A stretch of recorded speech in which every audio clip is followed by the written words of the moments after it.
Non, je pense que le contrôle de conventionnalité a été ce que la Cour de justice de la CEDEAO a fait. Mais le gouvernement, dans son dilatoire, veut dire que la Cour de justice de la CEDEAO a fait un contrôle de constitutionnalité, ce qui n'est pas la même chose. Dans un entretien accordé à Avant-Garde Togo, le politologue Madi Diabakate est longuement revenu sur les ping-pong entre l'opposition togolaise et le gouvernement à la suite de la décision de la Cour de justice de la CEDEAO sur l'adoption de la Constitution de la Ve République. Suivez donc l'entretien avec Madi Diabakate, le politologue togolais. Monsieur Madi Diabakate, bonjour. Bonjour. Vous êtes politologue.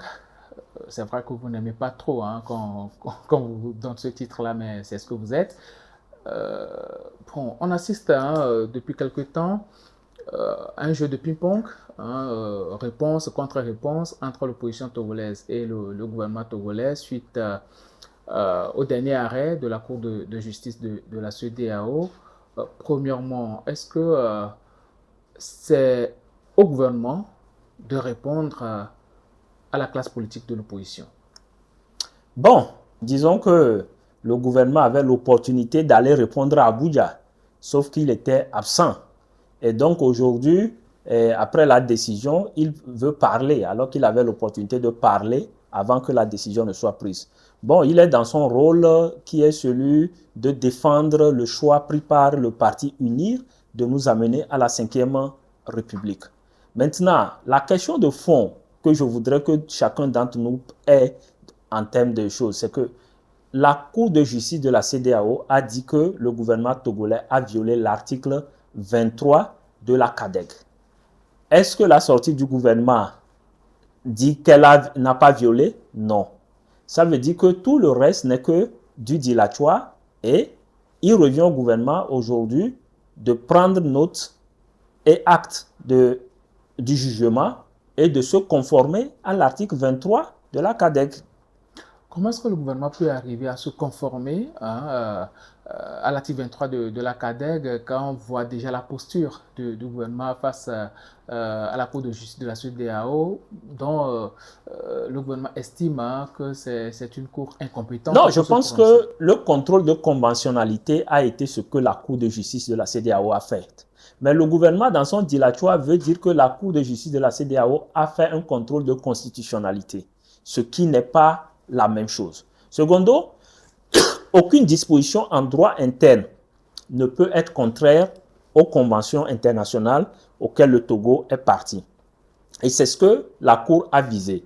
À partir de ce moment, le Togo n'a qu'un seul devoir, c'est celui de s'assurer que sa constitution fasse amarrage avec la norme internationale et respecte les conditions qui sont là. Mais ce qu'il faut comprendre aussi, c'est qu'en réalité, le gouvernement togolais est dos au mur.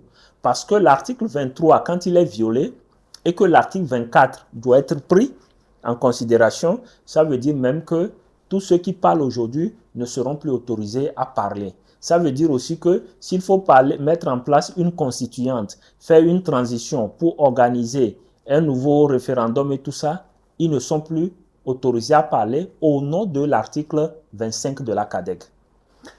Il y a quelque chose qui me paraît un peu beaucoup plus flou parce que déjà on est en train de parler du gouvernement togolais, c'est-à-dire une institution qui doit se mettre au-dessus de la mêlée et que cette constitution avait été introduite par les députés issus d'ailleurs d'un parti politique. Pourquoi ce ne sont pas les partis politiques qui ont initié ce projet-là et que c'est le gouvernement qui, en temps normal, ne regroupe pas forcément les gens qui font partie du parti politique UNIR, il y a des technocrates qui n'ont aucune appartenance politique, il y a des gens même qui sont de l'opposition. Pourquoi c'est le gouvernement qui répond en lieu et place des partis politiques, c'est-à-dire UNIR et peut-être PDP et compagnie qui ont introduit ce projet de changement de constitution? Disons très simplement que quand ces partis politiques ont fait leur contrebande à l'Assemblée, il fallait maintenant qu'un décret soit pris. Et il a été pris par le président de la République d'alors, PC d'aujourd'hui. Donc, en réalité, celui qui se sent morveux se mouche.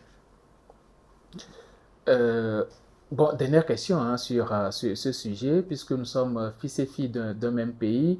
Après les réponses et contre-réponses, qu'est-ce que vous proposez pour pouvoir arriver à juguler ce problème-là?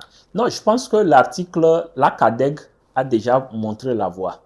L'article 23, on est reconnu comme putschiste. Il faut maintenant que l'article 24 soit mis en Bon, œuvre. on est en illégalité, pas putschiste quand même. Non, non, vous savez, c'est putsch, hein. Que ce soit militaire ou constitutionnel, c'est la même chose. Donc, on doit saisir maintenant le Conseil de paix pour qu'il en tire les conséquences. Et l'article 25, après en avoir tiré les conséquences, c'est celui de dire que les putschistes ne peuvent plus être des personnes qu'on doit considérer pour dialoguer ou bien pour faire une sortie de crise avec. Et donc, c'est déjà là-bas. Moi, je ne veux pas aujourd'hui ramener mes émotions de Togolais et autres. Je veux respecter le droit international auquel le Togo fait partie. Et la CADEG nous a déjà montré la voie. Il faut la suivre. Merci, monsieur Diabaté, politologue. Merci.